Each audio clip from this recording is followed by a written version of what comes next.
It was a sunny morning. Anne woke up, rubbing her eyes and yawning. But immediately, she felt a rush of excitement as she remembered the day she had been waiting for 3 years was here. Anne, finally, I'm going back to my country. My happy place, my happy people. Oh God, it's really happening. Get your clumsy self out of bed, Anne, or you are going to miss your flight. She went through her morning routine, talking to herself, and started doing her final packing before leaving America. Once everything was set, she called her best friend, Sohi. Anne, hey babe. Good morning. Are you done with your packing? You know I can't miss this flight. Please come on time. Sohi, breathe. Anne, I'm on my way to the airport. Where are you? Anne, me? Oh, haha. She had just started getting ready. Just waiting for my cab and bidding my final goodbye to this place. In a dramatic tone, Sohi, yeah, I know you very well. You must still be packing or just getting ready. Anne, no, Sohi. I'll be there in half an hour. See you then. Bye. She didn't wait for a response from Sohi and hung up while combing her hair. Half an hour later, Anne arrived at the airport and spotted Sohi. She hugged her, leaving her bags behind, while Sohi made a face of disbelief. They had both come to America from Korea to study together, as they had been best friends since childhood. Time skip. They landed in Korea, and Anne started jumping happily, looking around to see familiar faces. But she frowned when she didn't see one of her favorite people. She moved forward to hug her parents and younger brother, Jihu.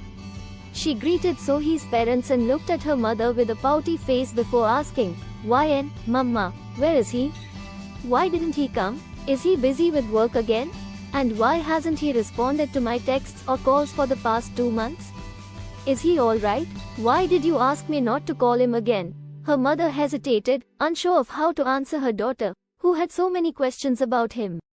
She forced a smile and said, Anne, are you just going to stand here asking all these questions?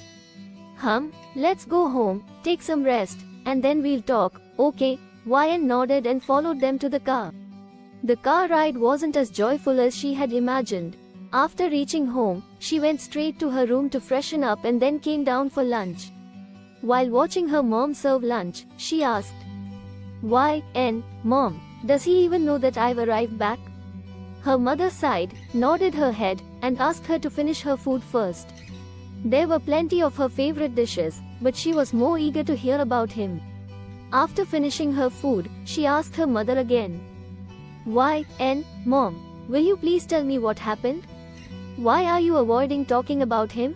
She said in a slightly frustrated tone, and her father looked at her and said, listen, Anne, Taehyung doesn't want to marry you. It felt like someone had crushed her heart into a million pieces. She shook her head and looked at her father again, thinking she must have misheard. But he nodded, confirming what he had just said. Anne, but why? She whispered slowly, is there someone else in his life? Doesn't he love me anymore? Why so suddenly? Everything was perfect 2 months ago, so why? There were plenty of questions racing through her mind. Her mother looked at her and gently patted her head, seeing her miserable state. Princess, listen carefully. Anne was looking down at her lap as silent tears streamed down her face. Her mother continued, Anne, Taehyung was in an accident 2 months ago. Anne looked up at her mother with questioning eyes. Anne, what?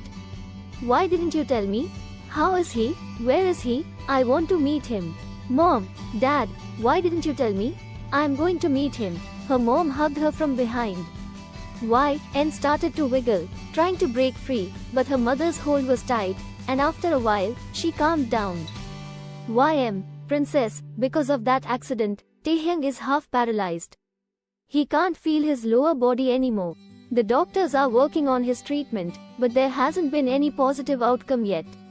After knowing this, he called off the wedding and even asked us not to tell you about his accident because you were taking your final semester exams at that time. Anne, I want to meet him, Mama. He must be suffering alone. She hugged her mom tightly and cried, realizing the truth. Her mother looked at her father, who nodded, please. Time skip. Anne was standing near the door after ringing the bell. Her heart was racing. After a moment, one of the maids opened the door to the Kim house and welcomed them in. Y.N went straight to Taehyung's room. She paused at the door, looking through the slight opening, and saw him sitting, staring at his lap, while Mrs. Kim held a tray of food, trying to feed him, though he wasn't eating. Y.N watched him for a little longer, and a tear slipped from her eye. She composed herself before knocking on the door. Mrs. Kim and Taehyung looked towards the door. Mrs. Kim smiled slightly at Y.N, but Taehyung didn't look pleased. He looked away and said, "Tae, what is she doing here, Mom? Didn't you tell her parents that we called off the wedding?" Mrs. Kim looked at Y.N with slight pain in her eyes and lowered her gaze, unsure of what to say as she saw Y.N's pain. "Y.N, Auntie, can I please talk to him?" "Alone? T.M. Sure, dear, come." Tae interrupted. "Tae, I don't want to see anyone. Please leave me alone." Mrs. Kim left the tray on the nightstand before leaving, but Y.N stayed, looking at Taehyung, who refused to meet her gaze. "Y.N, how are you feeling now?" "Are you?" "Tae, I said, I don't want to talk to anyone. Please, leave." "Y.N, no, I will not leave. What do you think of yourself, huh? Look at me, Kim Taehyung. Tae, leave, we have nothing to talk about. You're wasting your time on me." "Y.N, oh really? Who are you to decide what I should or shouldn't do after calling off the wedding?" He looked away, and they were both silent for a few seconds. Suddenly, Taehyung groaned in pain due to sitting for too long, which caught Y.N's attention, and she rushed towards him.